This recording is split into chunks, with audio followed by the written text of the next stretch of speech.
la humanidad está llegando a momentos gloriosos y gigantescos de toda la historia humana. Acontecimientos que están ocurriendo inverosímiles en todos los campos, en todos. Cosas extraordinarias, sobrenaturales, pero cada día. No solamente terremotos, o crisis, o temor a una guerra nuclear, o círculos y pictogramas en los sembrados trigo, colza y cebada de la tierra, o la popularidad que estoy dando a los gigantes dentro de rocas. Y, en fin, infinidad de cosas más que están ocurriendo y van a ocurrir en todo el planeta. Claro, la gente está sorprendida de que en breve, en una forma veloz, ocurren acontecimientos día a día pasmosos, inverosímiles. Sea de una forma sobrenatural, como meteoritos que caen todos los días como nunca en la historia, pero desaparecen, no hay resto de meteoritos, solo se ven llegar y desaparecen. Y muchas cosas más que revelaré. Pero quiero hablar un poco de algo que va a dar mucho que hablar también. El templo o tercer templo de Salomón, que los judíos están tratando de restaurar y terminar en Jerusalén. Claro, ni los mismos judíos saben, y con perdón de la expresión, no saben lo que están haciendo. Quieren hacer algo, o llamar la atención al mundo entero. Pero restaurar un templo que por orden de Dios fue destruido, en varias ocasiones, además, en el año 613 antes de la era común, por Nabucodonosor, Dios mandó a Nabucodonosor quemar el templo. Y los judíos repatriados, o sea, exiliados a Babilonia 70 años. Pero muchas veces antes de eso, a Siria, exiliados, o sea, hasta saliendo de Egipto liberados, Dios los destruyó en el desierto, los judíos. 40 años, vagando por el desierto, ahí están sus cadáveres. Todos, salvo los menores de 20 años, que fueron los que entraron en la tierra prometida, y el miedo a los gigantes que tuvieron. Ya lo he explicado en otros vídeos, de que la tierra, Canaán, había mucha gente allí, pero había gigantes, a montones. Míranlo en el libro bíblico de Números, capítulo 13, versículos 32 y 33. Bueno, quiero comentar brevemente el templo. 2 veces se fue quemado el templo y en varias ocasiones restaurado. Nehemías restauró el templo tras la vuelta de los judíos de Babilonia a Jerusalén. 70 años estuvieron en Babilonia, lo que es hoy Irak, Irán. Y luego fue restaurado después, en tiempo de Jesucristo, antes, por Herodes el Grande, ampliando el templo. Pero nunca llegó a tener la forma concreta que fue original por Salomón, con los planos que Dios le dio para hacer el templo. En 6 años y medio, Salomón, con la sabiduría que Dios le dio, le construyó. Pero hay detalles que, ya digo, ni los mismos judíos saben o no quieren saber. Por ejemplo, el templo fue un símbolo. No quiere decir que Dios ha hecho que haya un templo por la eternidad y todos los días sacrificios y oraciones, misticismo, rituales. Fue un símbolo. El símbolo del sacrificio de Jesucristo, el Hijo del Dios de Israel, Jehová Dios, el sacrificio de su Hijo que fue preparado siglos antes por Abraham e Isaac en el monte Moria, donde está el templo. Bueno, y entonces fue un símbolo, no le mató, fue un sacrificio, una fe de Abraham, el padre de los israelitas, o el antepasado, el patriarca, y de los árabes también, por Ismael, hijo de una esclava egipcia que tenía Sara, su mujer, que también la tomó por mujer, para tener hijos. Bueno, pues allí, siglos después, David, el rey David, que mató un gigante, ahora sale la cabeza del gigante con una piedra clavada, han encontrado el esqueleto, o sea, la cabeza esquelética de Goliat, con la piedra todavía clavada, que le clavó o le mató David, que luego llegó a ser rey de Israel, el segundo rey de Israel. Bueno, pero todavía el templo no había sido construido.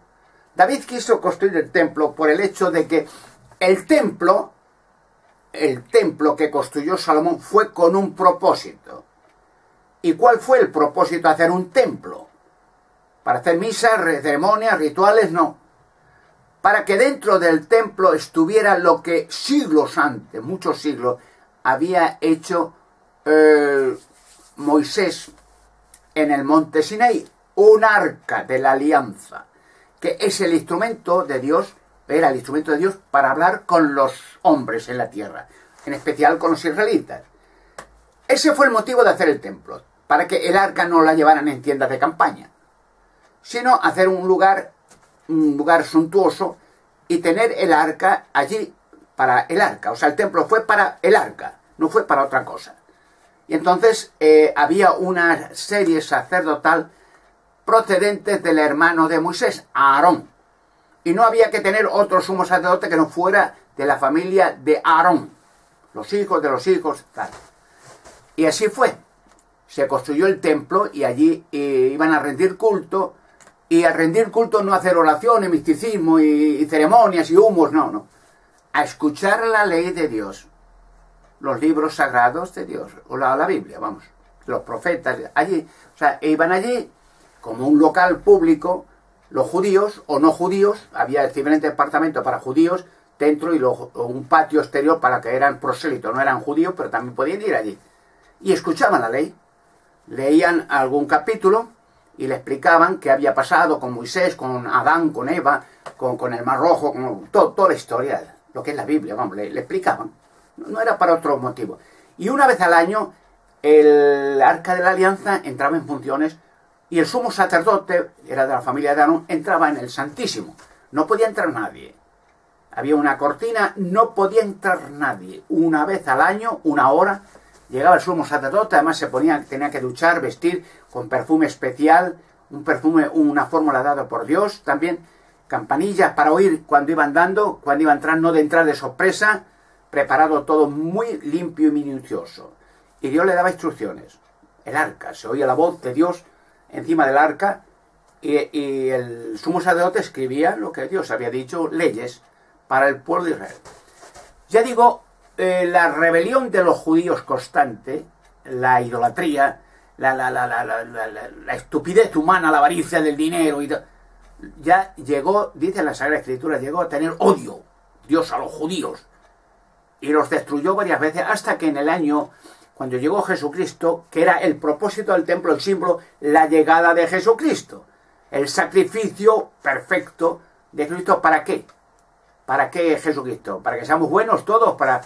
¿O para que sigamos haciendo ceremonias y rituales? No. Fin de la ceremonia, fin del templo, fin de todo. Jesucristo dio su vida para que con su vida se perdonase lo que había hecho otro hombre perfecto miles de años antes, Adán. La rebelión de Adán, de Lucifer, ese querubín rebelde con millones de demonios rebeldes, para el fin de la ley. Dio su vida y el templo ya no tenía sentido. Ya se había cumplido el sacrificio y se acabó. El símbolo de Abraham y Isaac ya estaba, Jesucristo. Dios lo resucitó un par de días después y ya vivirá por la eternidad. El templo no valía. Ya dijo Jesucristo, hablando del templo a sus discípulos y apóstoles, de este templo, estas piedras, no quedará piedra sobre piedra, quedará destruido todo. Y en el año 70 de la era común, Dios mandó a los romanos y destruyeron, quemaron el templo y exiliaron a los judíos a toda la tierra, millones de ellos, fuera. Y el templo quemado todo, no quedó ni rastro ni piedra. Como dijo Jesucristo, no había piedra, no sabía nadie dónde estaba ubicado el templo, ni se sabe todavía. De hecho, luego, siglos después, los árabes construyeron su mezquita o su mosqué. La cúpula de roca es un mosqué donde allí hacen sus rituales los árabes, su misticismo, lo que sea. Pero nunca más podrán estar jamás ubicar el templo originalmente donde estaba la explanada, donde lo hizo Salomón. Pero siguen insistiendo en que se haga el templo. ¿Y con qué fin? Si ya no vale para nada. De hecho, los judíos no creen que Jesucristo fuera el Mesías, ni profeta, ni nada. Lo mataron. Perdón, lo mataron. Lo asesinaron. Cuando hizo tantos milagros y tantas maravillas con el pueblo, curando a todos, resucitando muertos, alimentándolos. O sea, hizo belleza que nunca jamás hombre podría hacer ni hará. Lo asesinaron los sacerdotes del templo. Porque Jesucristo iba al templo y veía el negocio que estaban haciendo, robando y expoliando dinero y sacando una avaricia. Y a latigazos los echaba todos los días, pero a vergajazos. Y tanto odio le cogieron a Jesucristo que hasta que le asesinaron. Prefirieron poner a un asesino de masas, Barrabás, antes que a Jesucristo. O sea, es como decir hoy, a los terroristas islamistas más degradantes, más asesinos, prefieren antes que a Jesucristo. Entonces fueron malditos. De hecho, en el año 70 fue un desastre como nunca ha conocido el pueblo de Israel. Destruido todo, exiliado, y quedó aquello en ruinas hasta el 1948. Que volvieron otra vez y el gobierno inglés les cedió las tierras aquellas que estaban en manos de turcos, de ingleses, de árabes. No sigue siendo su tierra, sigue siendo de los que estaban, porque antes de entrar los israelitas estaban allí los filisteos, cananeos, saduceos, era tierra de otro. Bueno, pues el asunto es el siguiente.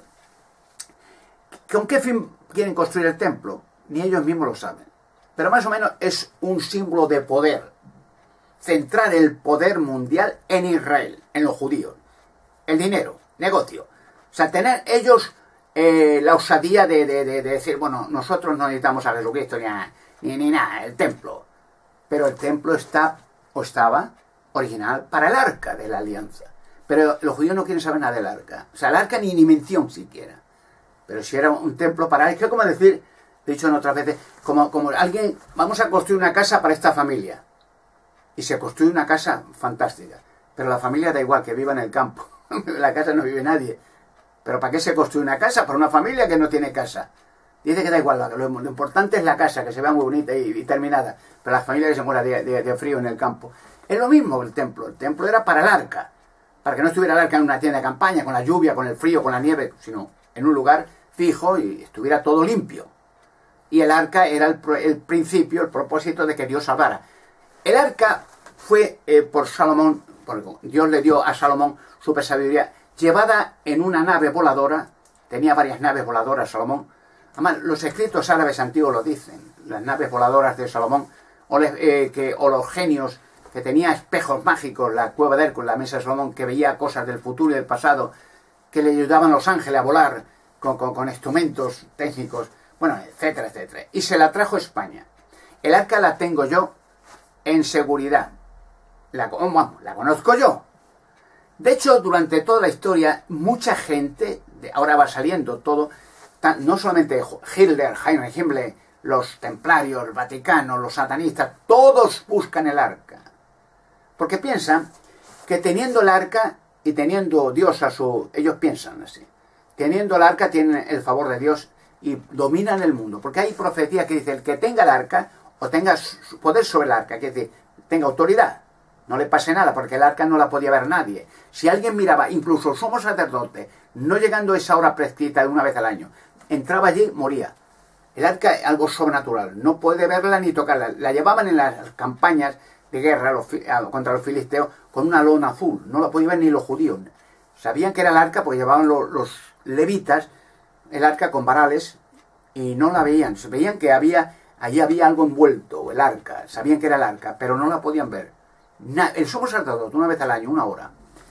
Bueno, yo conozco dónde está el arca, pero nunca jamás ni Hitler ni Heinrich Himmler. Por cierto, ahora España está pidiendo a los alemanes que devuelvan los tesoros que Himmler, con la ayuda de Franco o los permisos de Franco, se llevó de España, de las zonas visigóticas, a las zonas arqueológicas. Se llevaron todo lo que quisieron de España con el aplauso de Franco, y no solamente le dio Franco a Hitler como el Vaticano el apoyo que querían, sino que Franco le regaló o le obligó a mandarle una división de españoles, la división azul, para luchar a favor de Hitler, como hizo Italia con el apoyo del Vaticano a Mussolini, italianos, y bueno, y de medio mundo a Hitler.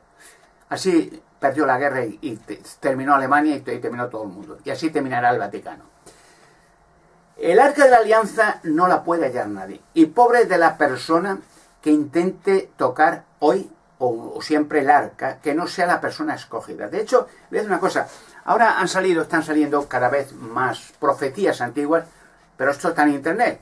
pues, las profecías de la llegada a España del gran monarca, representando en mi persona, Alberto Canosa, el gran monarca, el rey Alberto Canosa, que construyó el castillo de Alberto Canosa en Italia, que Alberto Canosa, el rey, volvería en el tiempo del fin, restauraría la adoración verdadera en España, revelaría todos los enigmas y misterios, que haría rica España. Bueno, eso son profecías que están apareciendo en internet, de la llegada a España de gran monarca en el tiempo del fin, y que daría un palo de muerte a mucha gente enemiga, sectas satánicas y Vaticano, y que haría un estrago contra los malvados y los monstruos asesinos de niños, contra los pedófilos, haría algo sensacional, porque ya dije al principio, están ocurriendo cosas sensacionales en España, y van a ocurrir más todavía, y es inevitable. Por cierto, ahora en la cábala judía, que hay varios vídeos colgados igual, han encontrado que en la cábala de los judíos ha aparecido, cuando marque Alberto Canosa, o el gran monarca Alberto Canosa, aparecerá cientos de veces en la cábala. O sea, y entonces en la cábala aparece, revelará enigmas y misterios, engrandecerá España, será hispano-alemán, etc. Todos los datos en la cábala judía. Alberto Canosa, el gran monarca. Míralo, la cábala judía está en internet, lo pueden colgar, pero a la cábala ponen un nombre, Alberto Canosa, o el gran monarca Alberto Canosa, y verá las veces que aparezco por todos sitios. Es inevitable. Claro, los judíos no quieren saber del arca. Ellos tienen miedo al arca. Y por otra parte, ningún judío, hoy ninguno, ni uno solo, puede saber de qué tribu era. El templo, los servicios al templo en tiempos de Moisés, en tiempos de Salomón, en tiempos hasta el año 70, tenían que ser los levitas, de la tribu de Leví, y los sumos sacerdotes dentro de levitas, de la familia de Aarón, hermano de Moisés. Pero ¿qué judío puede decir de qué tribu era? Había 12 tribus, ninguno. Nadie puede saber de qué tribu era, porque fueron los judíos disueltos, esparcidos por todo el planeta. Ni un solo judío puede afirmar y mostrar, yo soy de Benjamín, de Isaac, de Tabulón, de Aser, de José, nadie. Pues entonces, ¿cómo van a hacer un sacerdocio para un arca, para un templo, si nadie sabe si es levita o de otra tribu? O aparte que los judíos están mezclados, han estado siempre mezclados. Si han estado exiliados en todos los países del mundo, pues mezclados. No hay yo creo que no hay ni un judío puro, sino todos son mezclas de otras naciones. El arca de la alianza va a hacer su cometido, como la cueva de Hércules, la mesa de Salomón, y como los gigantes dentro de roca. Pero verá que ni arqueólogos, ni judíos, ni nadie, ni medios de comunicación, ni Club Bilderberg, ni jesuitas, ni Vaticano, ni nadie, y menciona el arca. Todos saben que está en España. De hecho, Hitler mandó a Jaime Himmler con Franco a buscar el arca. Y la cueva de Hércules. Es lo mismo, en semejanza. Porque el cronovisor, la mesa de Salomón, va a ser espectacular. Ver en la mesa de Salomón cronovisor, vamos a llamarla así, todas las cosas, crímenes del pasado y que pasarán en el futuro también. Impresionante, único. Y claro, hay profecías que dicen, el que tenga poder sobre la cueva de Hércules, o sobre el arca de la alianza, o sea, que tenga autoridad, poseerá el mundo. Bueno, pues sí, van a construir el templo, pero ¿para qué? Ellos no creen en Jesucristo. Ellos dicen que fue un falso profeta, que está bien matado y que volverían a elegir a Barrabás. Da igual, antes que a Jesucristo. Y el Papa va dando abrazos al patriarca de Israel, a los judíos, los vamos besando las manos y aprobando que lo que han hecho los judíos con Jesucristo está muy bien. Además, el Papa Francisco, que ya terminará como el Benedicto, refugiado en el Vaticano, va diciendo que Jesucristo es un fracasado, eso, y que Dios no tiene una varita mágica que va haciendo que Dios no. Existe la evolución, no, Dios, eso nada. Así, con todo descaro, y la gente lo aplaude. Viene un ajuste de cuentas espantoso a todo el planeta. Y es inevitable que el gran monarca, representado en mi persona, sea un hecho, aunque hay oposición gigantesca. Pero contra el poder de Dios, nada es imposible. Y yo tengo, gracias a Dios, el conocimiento del arca, donde está en España, la cueva de Hércules, los gigantes dentro de roca y una nave de Salomón. La última, venía constantemente, dice la Sagrada Escritura, cada 3 años venía a Tarsis, se llamaba entonces España, para recoger oro, toneladas hacia Israel. El poder de Salomón y la riqueza de Salomón. Por eso Salomón viajó todo el planeta. Hay lugares apartados en todo el planeta que se llaman las Islas de Salomón, las Minas de Salomón, porque estuvo allí, sencillamente, en naves voladoras. Engrandecer España, con la ayuda de Dios, no porque España sean merecedores todos los españoles de que se engrandezcan, no, para que se muestre una vez más las profecías de la llegada del gran monarca, de que el gran monarca, una de las fases, enriquecer al pueblo español como nunca en la historia del mundo. El arca de la alianza está en España, pero nadie la puede hallar, sino quien Dios prescribe que la halle, y nadie la puede tocar ni ver sin riesgo a perder su vida ipso facto. Estamos viviendo los tiempos del fin y van a ocurrir cosas gigantescas en todo el planeta y un ajuste de cuentas para muchos monstruos, asesinos, violadores de niños, satanistas. Llegamos al Armagedón precipitadamente. Actum, amigos, estamos viviendo los tiempos más gloriosos de la historia del mundo.